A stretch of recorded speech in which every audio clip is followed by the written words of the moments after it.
Bismillahirrahmanirrahim. Assalamualaikum warahmatullahi wabarakatuh. Bismillah, alhamdulillah, wassalatu wassalamu ala rasulillah wa ala alihi wa sahbihi wa mawala. Allahumma salli wa sallim wa barik ala sayyidina wa habibina wa syafi'ina wa maulana nabiyyina Muhammadin wa ala alihi wa sahbihi ajma'in, amma ba'du. Subhanaka la ilma lana illa ma 'allamtana innaka antal alimul hakim. Qala Allah ta'ala a'udzu billahi minasy syaithanir rajim. Bismillahirrahmanirrahim. Wa may yuti'illaha war rasula fa ulaika ma'al ladzina an'ama Allahu 'alaihim minan nabiyyin was-siddiqin was-syuhada'i was-sholihin wa hasuna ulaika rafiqa. Shadaqallah wa sadaqa rasuluh habibul karim. Wa ana wa nahnu ala dzalika minasyahidin wasyakirin walhamdulillahi rabbil alamin. Seluruh para orang tua kami yang insyaallah mudah-mudahan kehadiran para orang tua menjadi penyebab turunnya rahmat dan barakah dari Allah Subhanahu wa taala. Terkhusus kepada yang menempati atau yang kita tempati malam ini, Bapak Hasim, insyaallah mudah-mudahan dilimpahkan sehat walafiat. Puji dan syukur sama kita panjatkan kehadirat Allah, di mana dalam kesempatan yang mulia ini Allah yang menggerakkan hati kita, Allah yang menggerakkan langkah kita, dan Allah yang menggerakkan ayunan tangan kita, yang insyaallah mudah-mudahan setiap langkah kita dalam kepengajian ini menjadi penyebab Allah berikan ampunan dari setiap langkah yang kita langkahkan, dan mudah-mudahan langkah itu akan menjadi langkah yang akan mengangkatkan derajat kita semua, baik derajat dunia hingga derajat akhirat. Salawat salam mudah-mudahan selalu tercurah terlimpah kepada Rasul yang mulia, Nabi yang agung, Nabi besar Muhammad sallallahu alaihi wasallam, dan tak lupa kepada para keluarga, para sahabat, tabi'in, tabi'at ila yaumil qiyamah. Para jamaah yang insyaallah seluruhnya ada dalam kemuliaan Allah Ta'ala, perlu kita ketahui dan perlu kita yakini bahwa setiap kita asalnya dari surganya Allah, karena mengikuti ayah ibu kita yang asal, yaitu Nabi Adam dan Hawa. Nabi Adam diciptakan oleh Allah di surga, dan Siti Hawa pun diciptakan oleh Allah di surga. Dan dzurriyyah Nabi Adam, turunan Nabi Adam dan turunan Hawa, kita semua pernah dibawa di surga Allah Ta'ala, di mana Allah menyatakan dalam suratul Baqarah, wa qulna ya adamuskun anta wa zaujukal jannah. Berkata kami Allah dalam surat Al-Baqarah, ya Adamu, wahai Nabi Allah Adam, uskun, tinggallah engkau, anta, yakni engkau, wa zaujuka, dan istrimu Hawa, al jannata, di dalam surga. Jadi dua pasangan ibu bapak kita asalnya, Nabi Adam dan Hawa, menempati dalam surga Allah Ta'ala.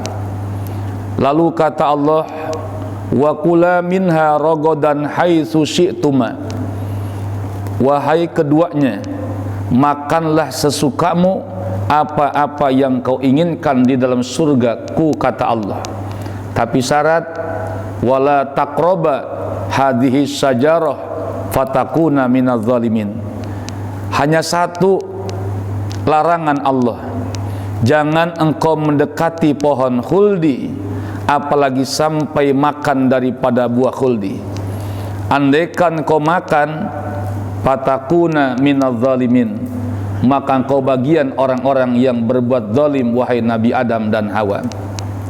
Para jamaah yang dimuliakan Allah, dari ayat ini sudah jelas bahwa asal bapak dan ibu kita adalah surga, dan dzurriyyah-dzurriyyahnya, turunannya juga ada dalam surganya Allah Ta'ala. Apa yang jadi patokan bagi kita? Ketika Nabi Allah Adam alaihissalatu wassalam dilarang oleh Allah makan buah khuldi, fa'azallahuma syaitanu, maka mempelesetkan syaitan laknatullah bagaimana caranya Adam dan Hawa untuk bisa makan buah yang dilarang oleh Allah Ta'ala. Setan membisiki dalam telinga Nabi Adam. Apa kata setan? Wahai Adam, perlu engkau ketahui kenapa Allah melarangmu untuk makan buah khuldi dan istrimu Hawa untuk makan buah khuldi. Karena andaikan kau makan buah khuldi, kau akan hidup kekal selama-lamanya dalam surga. Karena khuldi artinya kekal, khuldi artinya langgeng, khuldi artinya abadi. Kalau kau makan khuldi, maka kau akan kekal langgeng selama-lamanya dalam surga. Dan Allah tidak harapkan itu. Allah tidak mengharapkan kau ada dalam kekekalan di dalam surga Allah. Maka daripada itu, wahai Adam, cicipi walau sedikit buah daripada khuldi engkau dan istrimu Hawa. Ini mempelesetkan Pak setan. Fazallahuma syaiton, mempelesetkan yaitu setan kepada Nabi Adam dan Hawa.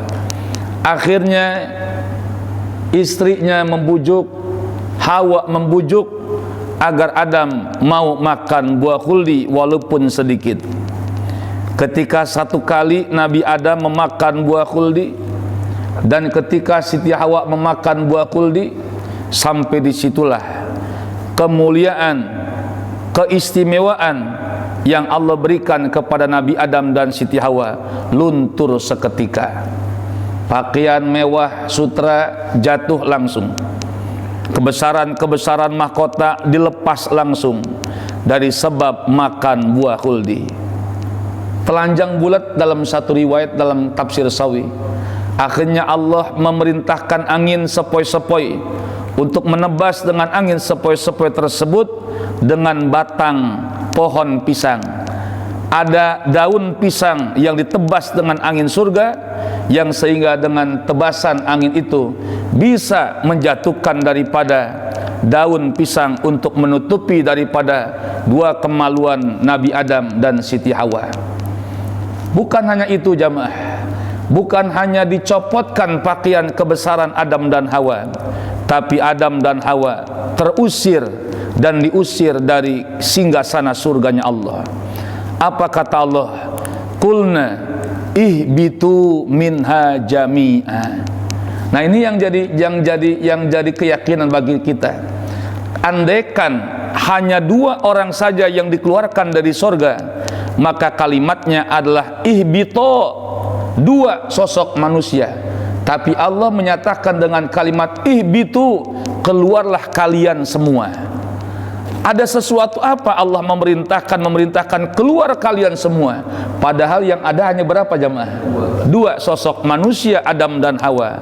Dalam kitab tafsir Sawi dijelaskan bahwa dalam pundak Nabi Allah Adam alaihissalatu wassalam ada sel-sel telur cikal bakal zuriyah turunan Nabi Adam alaihissalatu wassalam. Jadi kita udah ada sebetulnya jamaah dalam pundaknya Nabi Adam alaihissalatu wassalam, sehingga kita yakini bahwa kita adalah dari surga Allah Ta'ala. Diturunkan Nabi Adam, diturunkan Siti Hawa. Adam diturunkan di bukit Himalaya, yaitu di India. Sedangkan Hawa diturunkan pada waktu itu ada di Jeddah, bainal Makkah wal Madinah. Maka kita ke Jeddah. Itu Jeddah itu tempat diturunkan nenek kita, ibu kita yang bernama Hawa. Berapa tahun terpisah antara Nabi Adam dan Siti Hawa? Adam dan Hawa dipisah selama 40 tahun lamanya. Masya Allah, luar biasa jamaah. 40 tahun hanya sekedar makan buah khuldi, buah yang dilarang oleh Allah. Akhirnya diturunkan keduanya dan seluruh umat manusia yang ada dalam pundaknya Nabi Adam alaihissalatu wassalam, dan terpisah bainal Makkah wal Madinah yang disebut Jeddah, dan ada di bukit Himalaya yang ada di India. Itu jauh yang luar biasa jamaah. Maka Allah menurunkan kalimat-kalimat pertobatan Nabi Adam kepada Allah Subhanahu wa taala yang sering kita baca, Rabbana zalamna anfusana wa illam taghfir lana wa tarhamna lanakunanna minal khasirin. Bahkan satu riwayat, Nabi Adam selama 40 tahun terus menerus menangis kepada Allah dalam satu gundukan batu yang besar, dan tetesan air mata Nabi Adam selama 40 tahun itu dijadikan sungai yang ada di India yang disebut Sungai Gangga. Maka orang pada menjadikan keramat Sungai Gangga bagi orang-orang Hindu untuk menebus dosa dari tetesan-tetesan air mata Nabi Adam alaihissalatu wassalam. Itu salah kaprah jamaah. Jadi ngapus dosa harus mandi di mana? Mandi di Sungai Gangga oleh orang-orang kepercayaan keyakinan yang lain.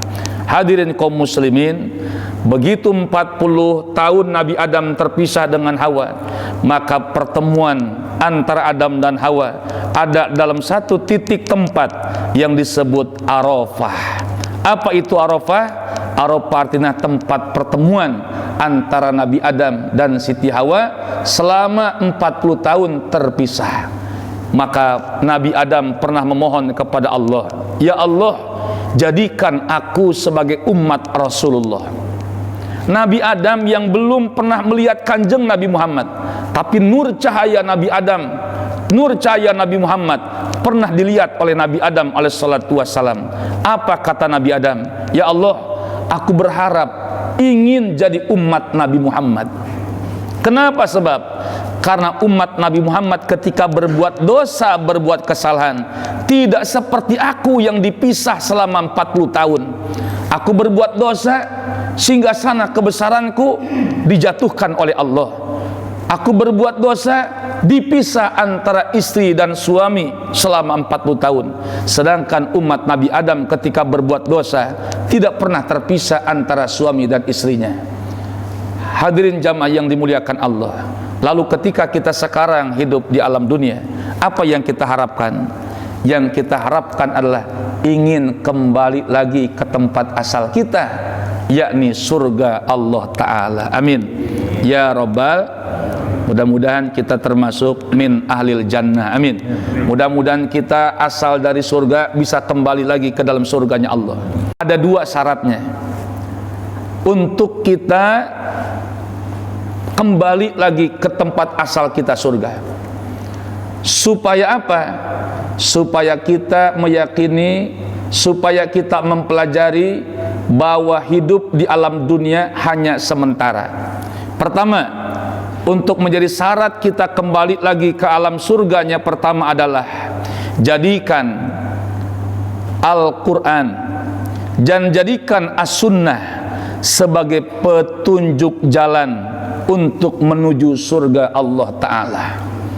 Jadikan Al-Quran dan jadikan sunnah Rasulullah sebagai jalan petunjuk agar tidak tersesat jalan untuk menuju surga Allah Ta'ala.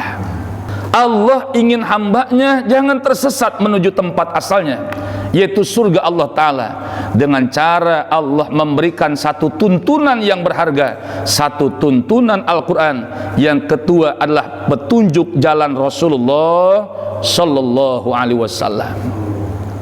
Apakah ini dalil? Dalil jamaah. Dalil bagaimana ketika Nabi Adam dan Hawa dikeluarkan dari surga dan terpisah, Allah menyatakan, Fa imma ya'tiyannakum minni hudan faman tabi'a hudaya fala khaufun alaihim wala hum yahzanun. Apa kata Allah ke Nabi Adam? Fa imma ya'tiyannakum minni huda, maka tatkala ada kalanya kami Allah mendatangkan kepada kalian, Adam dan Hawa dan turunan-turunannya, hudan akan hidayah, petunjuk jalan. Paman tabi'a hudaya, siapa orang yang mengikuti hidayah itu, fala khaufun alaihim, tidak ada rasa khawatir baginya, walahum yahzanun, dan tidak akan tersesat dan tidak akan tersedih, tidak akan bersedih hati baginya orang-orang yang mengikuti tuntunan hidayah Allah Ta'ala. Dua Pak tadi, Al-Quran dan Sunnah Nabi. Makanya kata Nabi ketika sebelum Nabi meninggal, ada lisan Nabi yang bergerak mengucapkan kalimat taraktu fikum amraini faidha tamassaktum bihima lan tadillu abada, kitabullah wa sunnah Rasulullah sallallahu alaihi wasallam. Kata Nabi, aku meninggalkan dua perkara yang berharga kepada kalian. Apabila kalian berpegang teguh dengan dua perkara itu, maka kalian tidak akan tersesat jalannya. Dua perkara itu adalah kitabullah, Al-Quranul Karim, dan sunnah Rasulullah sallallahu alaihi wasallam. Cuma sebetulnya jamaah, baca Quran itu penting, tapi nanti lebih penting untuk menterjemahkan, mentafsirkan isi kandungan Al-Quran. Makanya perlu jamaah untuk kita mengambil pelajaran-pelajaran tafsir isi Al-Quranul Karim. Karena kalau sekedar baca, kita nggak tahu tuntunan apa yang kita baca dalam Al-Quranul Karim. Jadi harus ada yang mengajarkan, harus ada yang menuntun tentang isi yang ada dalam Al-Quran. Yang disebut ilmu tafsir, ilmu yang menjelaskan sesuatu ayat yang ada dalam Al-Quran. Karena nanti ada ayat mutasyabihat, ada ayat muhkamat. Kadang-kadang kita terseliru. Contoh jamaah, itu ada dalam Al-Quran, ada lafaz Ar-Rahmanu alal arsyistawa, bahwa Tuhan ada di arasnya Allah, bahwa Tuhan Allah ada di aras sepertinya. Ar-Rahmanu alal arsyistawa, Allah itu ada di aras. Itu kalau nggak ditafsirkan lagi, kalau nggak dikiaskan lagi, pendapat kita Allah diam di aras, Allah bertempat di aras, berarti Allah mempunyai tempat seperti kita bertempat di muka bumi ini. Nah, ini harus perlu ditafsirkan, namanya ayat mutasyabihat yang perlu ditafsirkan lagi agar kita tidak tersesat akidah kita, insya Allah. Jadi yang pertama apa jamaah? Al-Quran sebagai hidayah, petunjuk untuk kita menuju jalan surganya Allah. Yang kedua, sunnatur Rasulullah, sunnah yang dibawa oleh kanjeng Rasulullah sallallahu alaihi wasallam. Ini mal tadi qabliyah, ba'diyah, duha, witir, tahajud, itu bagian sunnah Rasulullah. Nabi mengatakan ma darra ahadukum law kana fi baitihi Muhammadun, tidak akan susah salah satu di antara kalian, kata Nabi, law kana fi baitihi Muhammadun, kalau adalah di dalam rumahnya ada Muhammad Rasulullah sallallahu alaihi wasallam. Artinya apa? Ciptakan dalam rumah kita ada nur Muhammad dalam syariat Nabi dalam keluarga kita. Jadi ajarkan anak tentang qabliyah, ajarkan anak tentang ba'diyah, supaya nanti kita ciptakan dalam rumah kita ada Nabi Muhammad. Nabi Muhammad mungkin nggak kelihatan, tapi syariatnya kita pakai jemaah. Al-Quran selalu kita baca dalam rumah tangga kita, salawat kepada Rasul kita baca dalam rumah tangga kita. Di situ memancar nur sinar Nabi Muhammad sallallahu alaihi wasallam. Ini yang pertama. Mudah-mudahan kita selalu ditambah hidayah taufik oleh Allah Subhanahu wa taala, dan mudah-mudahan hati kita, keinginan kita dikencengkan oleh Allah taala untuk mencintai Al-Qur'an dan sunnah Rasulullah sallallahu alaihi wasallam. Karena dua ini sebagai petunjuk untuk kita mendapatkan kembali surganya Allah Subhanahu wa taala. Yang kedua jemaah, yang kedua untuk kita tidak tersesat jalan menuju surga Allah adalah perlu kita yakini bahwa kita hidup di dunia adalah sebagai pengembara. Dunia ini bukan tempat kita asal. Dunia ini cuma sekilas jalan doang bagi kita. Mau kemana kita? Apakah kita mau ke surganya Allah?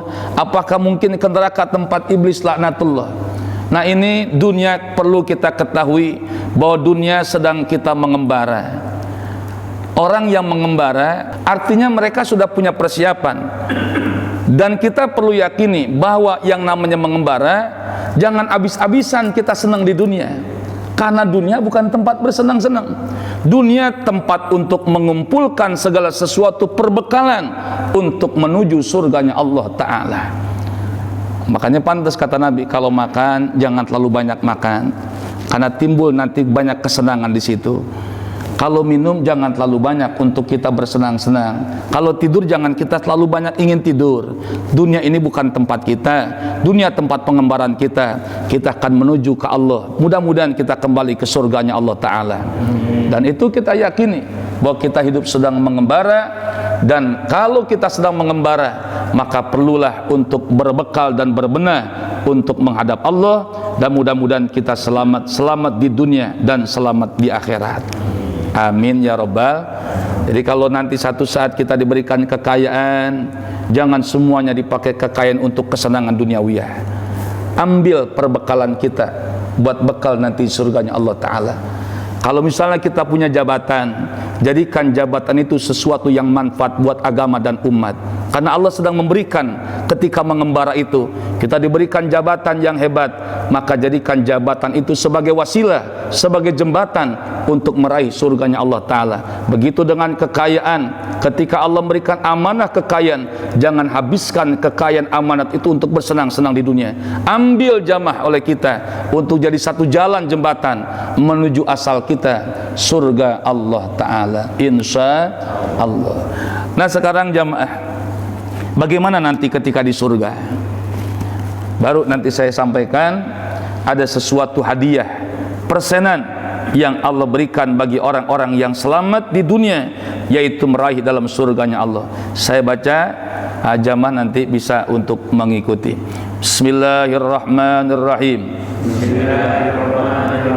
An Aisyata radhiyallahu ta'ala anha anin nabiyyi alaihi salatu wassalamu annahu qala idza aradallahu ta'ala ayyadkhula al-mu'mina al-jannata yab'asu ilaihim malakan wa ma'ahu hadiyatan wa kiswatan minal jannati fa idza aradu ad-dukhula qala lahum al-malaku kifu fa inna ma'i hadiyatan min rabbil alamin faqalu ma tilkal hadiyatu fayaqulu al malaku hiya asyaratu khawatima maktubun. Ini luar biasa jemaah. Ini hadis Nabi sampaikan, dan ini pernah didengar oleh istri beliau, yaitu Siti Aisyah, di mana Siti Aisyah berkata, aku pernah mendengar apa yang disampaikan oleh Rasulullah SAW. Bila mana Allah bermaksud untuk memasukkan orang mukmin ke dalam surga, maka Allah mengutus kepada mereka mukmin satu malaikat, yang dimana malaikat itu membawa hadiah dan pakaian dari surga. Maka apabila mereka bermaksud orang mukmin untuk masuk ke dalam surga, maka malaikat berkata, berhentilah sebentar kalian, maka sesungguhnya aku memberikan hadiah dari Tuhan semesta alam, yakni Allah. Maka mereka orang mukmin berkata, apa itu hadiah yang Tuhan kami berikan? Maka malaikat berkata, ada 10 khawatim, 10 cincin yang aku hendak pakaikan kepada jari-jari tanganmu. Jadi kalau orang mukmin pengen masuk surga, Allah suruh malaikat untuk membawa setiap orang mukmin satu malaikat. Jadi satu mukmin satu malaikat. Malaikat ini untuk apa? Untuk membawa hadiah dan kiswah pakaian kebesaran untuk orang mukmin masuk ke dalam surga. Maka orang mukmin berkata, hadiah apa yang Allah akan berikan kepada kami? 10 cincin yang aku akan berikan kepada jari jemari orang-orang mukmin. Jadi jari-jari kita dari mulai kelingking sampai ke kelingking lagi itu dipakaikan cincin oleh malaikat-malaikat. Cuman cincin bukan sembarang cincin jamaah. Cincin itu maktubun, tertulis dan ditulis dalam cincin-cincin setiap cincinnya. Cincin yang pertama sama kita baca Bismillahirrahmanirrahim. Fi ahadiha salamun alaikum tibtum fadkhuluha khalidin. Cincin yang pertama bertuliskan salamun alaikum, keselamatan bagi kalian. Masya Allah, salamun alaikum, keselamatan atas kalian. Tibtum, kebahagiaan bagi kalian. Fadkhuluha khalidin, masuklah kalian ke dalam surga ini khalidin, kekal abadi. Satu cincin itu tertuliskan keselamatan untuk kalian. Bukankah ini sebuah penghargaan yang luar biasa atas jerih payah kita di alam dunia? Kita kan hidup pengen selamat jemaah. Kita pakai Al-Quran sebagai tuntunan, kita pakai hadis Rasulullah sebagai tuntunan, dan kita meyakini bahwa dunia ini bukan tempat abadi kita. Dunia sebagai pengembaraan kita yang cikal bakal kembali kepada Allah. Dan ketika Allah melihat hamba-hambanya selamat, maka Allah mengatakan salamun alaikum tibtum fadkhuluha khalidin. Kalian ada dalam kebahagiaan hari ini.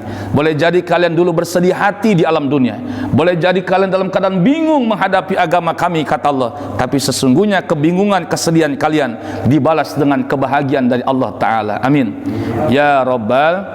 Jadi yang pertama itu jemaah, salamun alaikum wa pisani udkhuluha bisalamin aminin.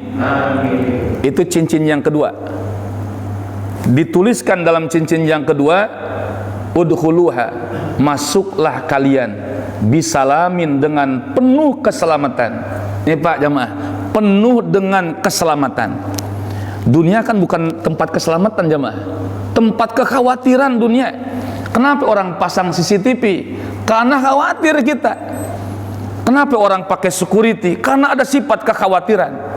Di sana di sorga Pak, nggak usah pakai CCTV, nggak usah ada security. Di situ salamin, penuh dengan keselamatan, aminin, penuh dengan keamanan. Nanti ada sungai. Orang nanti nyebur ke sungai dalam surga, nggak ada rasa takut. Pakai apa kalau pelampung? Nggak pakai pelampung. Mereka diberikan aman, diberikan keselamatan. Tidak ada negeri bahaya dalam surganya Allah Ta'ala. Penuh dengan keselamatan dan penuh dengan keamanan. Itu cincin yang keberapa Pak? Cincin yang kedua. Yang ketiga, Bismillahirrahmanirrahim. Wa pisalisi azhabtu ankum al-ahzana wal humuma. Cincin yang ketiga dituliskan dalam itu cincin, azhabtu ankum, aku telah menghilangkan dari kalian al-ahzana, akan kesedihan, wal humuma, dan kebingungan. Orang kalau dimasuk surga, apalagi udah ada tanda cincin tadi, aku telah hilangkan dari diri kalian kesedihan dan kebingungan. Jadi di surga nggak ada orang yang bersedih hati Pak, nggak ada orang yang nangis di surga. Semua penuh dengan rasa sukacita, semua penuh dengan rasa gembira dan senang. Nggak ada yang namanya nangis, apalagi bingung mikirin ekonomi Pak, nggak ada di sana. Penuh dengan kegembiraan. Makanya saya kata guru saya, Haji, biarin kita hidup di dunia banyak bingung, banyak sedih, biarin. Tapi nanti Allah gantikan kesedihan, kebingungan kita dengan penuh dengan kegembiraan. Pasti Pak, orang yang banyak sedih karena memikirkan agama bakal bayar tangisannya dengan kegembiraan nanti di surga, insya Allah. Siapa yang bersenang-senang hidup di dunia, besok akan merasakan kesedihan di akhirat. Siapa orang yang banyak sedihnya di dunia karena memikirkan agama, besok dia akan bersenang-senang menghadap surganya Allah Ta'ala. Itu yang keberapa jamaah? Yang ketiga. Sampai kelima dulu Pak ya. Ini banyak nih cincinnya nih. Ada berapa tadi cincinnya Pak? Ada 10. Tarik kita sambung. Nomor keempat. Bismillahirrahmanirrahim. Wa firrabi'i albasnakum alhulala. Cincin yang keempat tertuliskan albasnakum alhulala. Kami pakaikan kepada kalian alhulala, akan perhiasan-perhiasan. Orang laki perempuan pakai sutra, dan pakai sutranya tidak haram di surga. Laki pakai sutra di dunia haram jamaah, karena itu pakaian surga. Hulal itu sutra emas. Di dunia laki-laki nggak boleh pakai emas jamaah, haram hukumnya. Karena itu perhiasan buat wanita, dan laki-laki perhiasan buat di surganya Allah Ta'ala. Buat perempuan boleh pakai emas. Tapi kan orang di sini kan banyak Pak, ada emas, Mas Eko ada di sini. Ada banyak emas kalau di Indonesia tuh luar biasa. Makanya saya bingung kenapa Indonesia susah, padahal banyak emasnya di Indonesia ini. Nah ini albasnakum alhulala, kami pakaikan atas kalian alhulala, akan perhiasan-perhiasan. Apalagi kalau dalam kitab yang lain Pak, itu nanti ahli surga itu kayak perempuan-perempuannya itu kayak orang-orang India, bunyi keroncong itu dalam kakinya. Ya kerincingan ya, kayak kerincingan kaki itu. Masya Allah ya Rabbana, Masya Allah ya Rabbana. Nggak bisa dibayangin Pak Hasim, nggak bisa. Diimpin aja nggak bisa Pak. Pimpin surga bagaimana? Nggak bakal bisa kebayang. Nggak bakal bisa kebayang hati kita. Nggak bakal bisa terlihat mata pandangan kita. Itu di apa jamaah? Di hadis-hadis Nabi, Sayyidina Bilal udah ada terompahnya di surga. Itu yang namanya surga belum dimasukin jamaah. Kalau di emperan-emperan surga ya. Jadi dalam surga orang belum pada singgahi, belum pada tempatin. Yang ada orang pada di emperan-emperan surga. Makanya ada nabi yang ada di surga bukan udah di dalam surga, masih di emperan-emperan surga. Surga belum dibuka. Nanti dibuka oleh Nabi Allah Daud alaihissalatu wassalam. Nabi Daud yang bacain satu ayat untuk orang pada masuk dalam surga. Makanya Nabi manusia yang paling hebat, suara yang terindah, suara Nabi Daud alaihissalatu wassalam. Tuh burung kalau terbang, kalau dengar suara Nabi Daud berhenti jamaah burung tuh. Itu saking indah suara Nabi Daud alaihissalatu wassalam. Dan pembukaan besok yang membacakan kalam-kalamullah Nabi Daud alaihissalatu wassalam. Itu nomor keempat, bahwa nanti ahli surga akan dipakaikan kepada mereka al-hulala, perhiasan-perhiasan. Dan itu udah ada tulisannya dalam cincin yang keempat. Nomor kelima, Bismillahirrahmanirrahim. Wa fil khamisi wa zawwajnahum bihurin ainin. Nomor kelima, cincin yang kelima yang dipakai oleh jari daripada orang mukmin, dalam tulisan itu tertuliskan wa zawwajnahum, kami menikahkan kalian bihurin in, dengan bidadari-bidadari yang sudah disiapkan oleh Allah. Alhamdulillah, masyaallah. Satu orang 70 bidadari. Itu yang namanya perempuan. Satu orang mukmin masuk surga, 70 bidadari balasannya dari Allah. Masya Allah. Begitu tuh Pak Dharma tuh balasannya. Pak Haji nah istri kita bagaimana? Istri kita jadi ratu bidadari yang 70. Masya Allah. Istri kita jauh lebih cantik dari bidadari-bidadari yang sudah disiapkan oleh Allah. Istri mana? Istri yang diarahkan oleh kita ke jalan agama Allah. Dia besok akan jadi ratu bidadari yang sudah disiapkan oleh Allah. Kita tinggal capeknya sekarang di dunia, besok bayarannya dari Allah. Kan udah dijelasin dalam Quran, ahli-ahli surga yang beriman, bertakwa, beramal soleh nanti akan ada baginya, yaitu bidadari-bidadari yang tidak dikotori dengan apapun, belum pernah tersentuh oleh sentuhan jin, belum tersentuh dengan sentuhan manusia, belum ada orang yang memegangnya. Tohir di sini bisa mana belum pernah tersentuh. Tohir di sini tidak ada wanita-wanita surga, yaitu menstruasi. Nggak ada apa menstruasi. Jadi semua suci, serba disucikan oleh Allah Ta'ala. Dan inilah balasan bagi orang-orang mukmin yang besok masuk surganya Allah Ta'ala. Amin ya Rabbal. Baru 5 jamaah, mudah-mudahan nanti bisa kita sambung bagaimana keadaan-keadaan besok di surga. 5 cincin lagi, dan bagaimana hewan-hewan besok di surga. Ada hewan apa saja besok di surga, dan Allah akan berikan itu kegembiraan bagi orang-orang mukmin yang belum pernah melihat ikan nunnya Nabi Yunus. Besok dilihatin ikan nunnya Nabi Yunus alaihissalatu wassalam. Bi baraka al-Fatihah. A'udzubillahi minasyaitonirrajim. Bismillahirrahmanirrahim. Alhamdulillahi rabbil alamin arrahmanir rahim maliki yaumiddin. Iyyaka na'budu wa iyyaka nasta'in ihdinas siratal mustaqim siratal ladzina an'amta 'alaihim ghairil maghdubi 'alaihim waladdallin. Amin. Qabbalallahu. Assalamualaikum warahmatullahi wabarakatuh.